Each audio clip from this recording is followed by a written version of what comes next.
I hated Pocono for a few reasons, most of which had nothing to do with Pocono. Growing up as a NASCAR fan in the 90s, 2000s, and 2010s, a lot of years that Pocono had race dates really close together. In fact, they had two dates for a long time, two 500-mile races that were often only 8 weeks apart. I mean, there were literally years where there was a race in June and a race in July.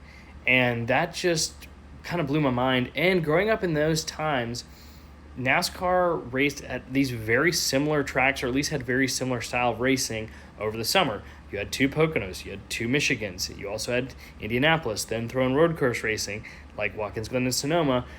So, and that's when road course racing wasn't nearly as exciting as it was in the last gen car, or I would even argue in the next gen car. A lot of drivers just checked out, didn't really care. So you had this whole summer stretch of what felt like very repetitive races.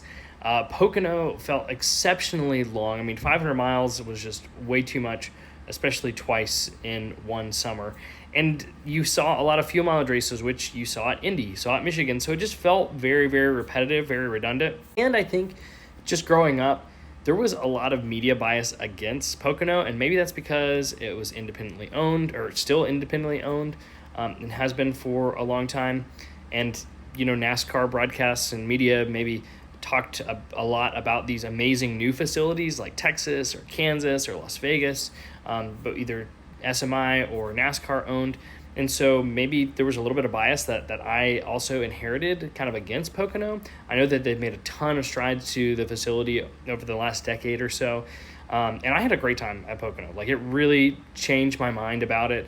I don't know that it's my favorite track of all time, but I certainly don't hate it. And it really just had to do with the schedule, feeling like it was redundant, like it was unnecessary, and that the racing just wasn't very good there, or I was already seeing very similar racing to what I'd already seen all summer.